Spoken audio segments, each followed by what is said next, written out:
Hey, what's going on? Welcome back, everyone. Forgive me for the long delay in between the last video. I've just been a little bit in travel mode. It's been a little hectic, but again, I wanted to make sure that I commit to delivering and getting back with you guys. So everyone's talking about fixing credit, but real moguls aren't worried about scores. They're worried about creating them.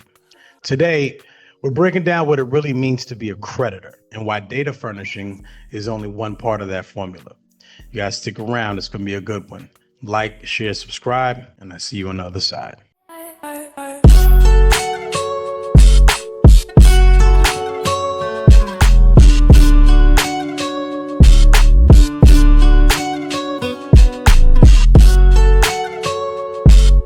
Okay, so we are back again.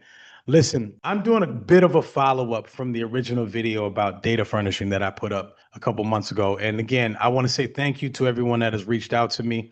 All the consultations and calls that I got, the people subscribing to our mentorship. Again, I appreciate you guys. But listen, there's some consistent things that I was realizing, as I'm talking to different people about data furnishing that we're not realizing, right? Now, here's the truth. When you are a data furnisher, then first you have to know what it's like to be a creditor, right? And I want to break down what it means to be a creditor first, because when you put yourself in the mindset of a creditor, and again, often we call ourselves bankers. We also call ourselves moguls. Okay, so give me a second. I'm going to pull up a screen. I want to share my screen with you guys and let you see what I mean about what it means to be a creditor. So first off, let's just go ahead and look at Cornell Law and just see some of the basics. Now, you also want to pull this up in the Barron's Banking Dictionary as well, because that's really where our definitions lie, not just necessarily Black Law's Dictionary, but Barron's Banking Dictionary. So, and there's other banking dictionaries you can look into, but you want the banking term. All right, but this will suffice for now. The creditor is someone or an entity, again, keep that part in mind, to whom an obligation is owed. Commonly, the obligation owed is an obligation to pay money for some prior services or to pay off a loan. The person who owes a creditor obligation is known as a debtor. The area of debtor-creditor laws govern the obligation between creditors and debtors, as well as the available methods a creditor can utilize to force the debtor to satisfy these obligations. The primary judicial methods used to ensure performance of these obligations include liens on property. I'm sure you guys might have heard us talk about UCC1 liens, but we'll get into that more. Garnishments of income and requiring other security interests. Right. In the event a debtor is unable to repay their creditors, they may choose to declare bankruptcy. If this occurs, the assets a creditor can recover are governed by bankruptcy law. So, all right, let's stop for a second before we go too much further in this. A couple things that I want you guys to pay close attention to. First, this term obligations. All right. The obligation is the contract, right? The obligation is the agreement. Those are the terms that we are both playing the game by. So, as the creditor, you have something of value. You provide that for sale or for lease to someone else. They accept it on certain terms. That agreement they accept it on is called an obligation. All right. So if you ever see the term obligation, essentially what you're looking at is the contractual agreement. All right. Now let's go into, because one of the things that stood out to me about this was the debtor creditor law. Well, it doesn't really define the exact law, because there's no exact law of debtor creditor laws. The truth of it is they're governed based on the contract that you sign. Now, there are statutory laws, and let's go into this. Debtor creditor law governs situations where one party, known as the debtor, is unable to pay a monetary debt to another, known as the creditor. Debtor creditor law typically plays out through bankruptcy proceedings. All right. So that's gonna be key for you guys to truly understand or to really comprehend what you're doing when it comes to being a creditor, because all the power lies on the creditor side of the transaction. The people that are printing the most money in the world, the biggest entities of this entire planet, do you guys truly believe that these people just happen to earn this much money, right? Not many people earn a lot of money. Money is created, again, according to modern money mechanics, which is from the Chicago Bank for the Federal Reserve or the New York Bank of Federal Reserve. Either way, it's in their circular. According to them, money is created when debt is obtained. So that means the Federal Reserve is operating as the primary creditor for our nation, right? The Federal Reserve Bank, which is a private entity, is operating as the primary creditor for our nation. Whenever anyone, any entity, any person, anything decides that they want to take a loan out, they take a loan and the new money is created because they decided to take a loan. This is the creation of money at its core. And this is Title 11. This is bankruptcy laws. So 11 USC subchapter 5(1), creditors and claims. This is a major one you guys are going to want to get into. And again, I'm only bringing this up because I just want you to be aware of it, not necessarily because I really want to go over this particular thing, right? All right, let me come back here.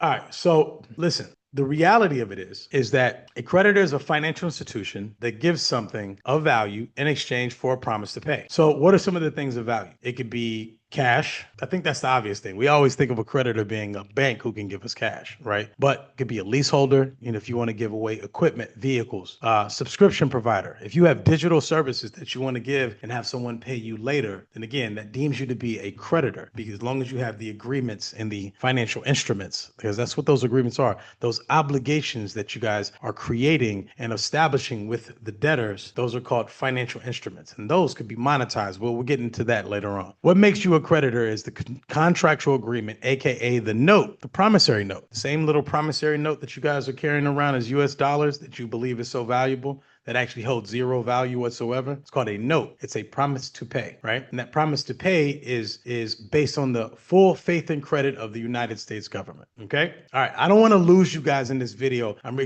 just doing some follow-up so you guys can get the foundation before you move forward with things like data furnishing. All right. So the financial instruments, that's the foundation of it all. Every act of credit begins with the financial instrument. Okay. There is no creating this creditor ecosystem, this data furnishing ecosystem. There is no reporting credit if you do not have your contracts in place. So some examples are a lease agreement, installment contract, promissory notes, service contracts with payment term, right? These are tools you must know how to create, manage, and enforce. And again, I employ everyone to, talk to your attorneys. This is where you want to get a contract attorney or a securities attorney on your team, right? You want to get somebody like that on your team. If you can't afford it, listen, AI is incredible. You just got to know what you're constructing when you're actually doing one of these contracts, all right? And study case law. Study some of these laws that went through bankruptcy court. They have some of those templated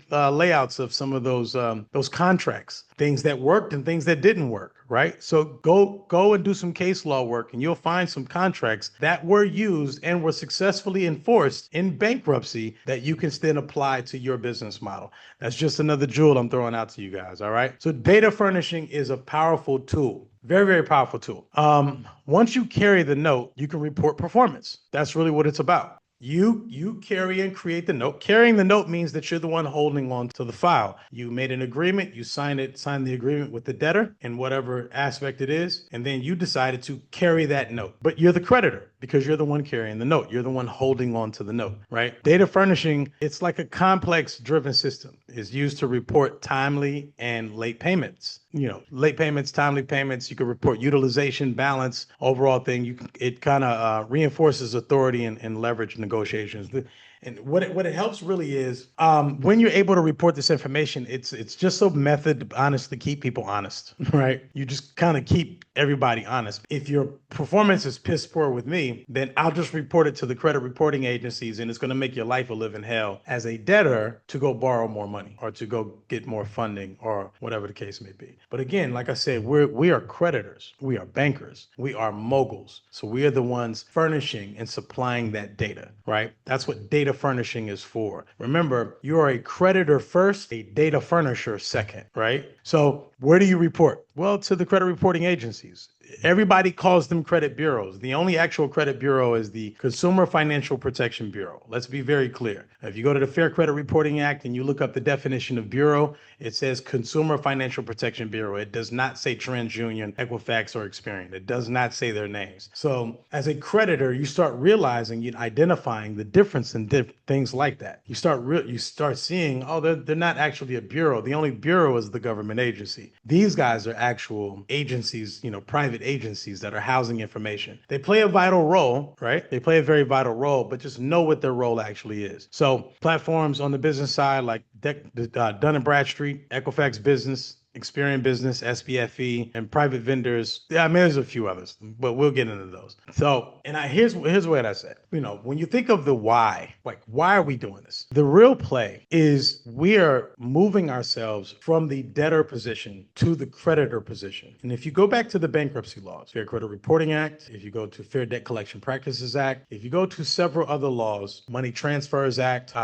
and several other acts. And I'll try to have some more of those acts posted below, but I'll make sure put a link to list either one of these. The objective of the game is no matter where you start, you might start in the debtor position. You might start coming across money is hard. You have to labor for your money. You have to exert so much energy for your money to create money, even though the creation of money is when a debtor decides that they want to borrow money, right? If we're talking about fiat money, that's how money is created. You can have something of value if you decide to do a lease to own with a property that you own outright. If you do that lease to own, you are thus the creditor of that property. Right? That person who is doing the lease to own agreement with you, they are the debtor of that property, right? And they have an obligation to pay you in exchange for their rights to the property. All the while, you have a security interest. And it's probably smart that you charge a usury rate with that loan structure and those term structure, right? Our objective is to get from the debtor side of the equation to the creditor side of the equation. Our whole objective is to use and leverage money to buy cash flowing assets so we can get on the other side of the equation, right?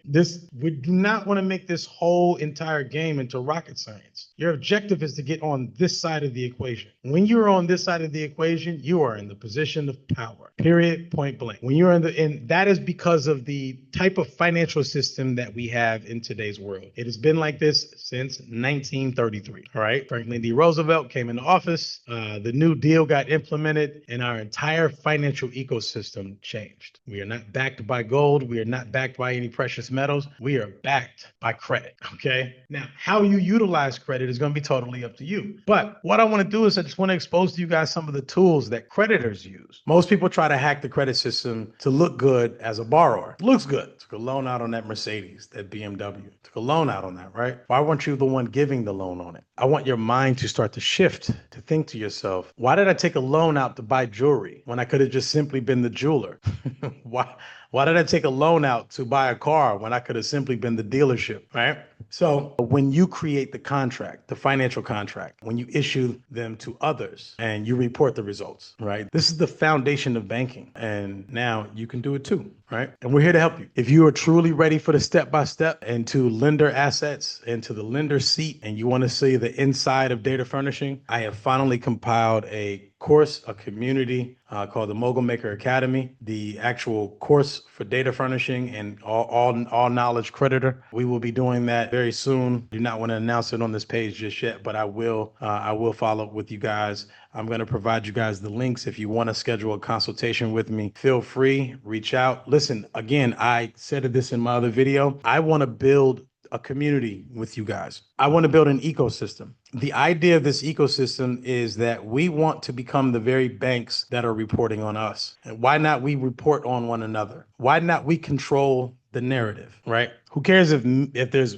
mainstream media? Who cares about that narrative? When you have the power to control the financial narrative, that's all the power in the game that you need. All right. That is my time. And I appreciate you guys for giving me a moment to discuss this with you. But if you want to learn a little bit more about the data furnishing mastery, I would like for you guys to either one, join the community, or two, schedule a call with me. And I will have our free masterclass coming up pretty soon outside of that. And I can't wait to see you guys inside of the community and also engage. Follow me, subscribe, like this, and share it with your friends. Anybody that you know that's actually into any of this, that is looking for more financial empowerment. Look, I'm just a regular guy with long dreads and a black t-shirt in a very common place, right? I'm a nobody. I just happen to know a couple things. I've experienced a few things in my life, and I'm here to share it with you guys. All right. Love you guys, and I see you on the other side.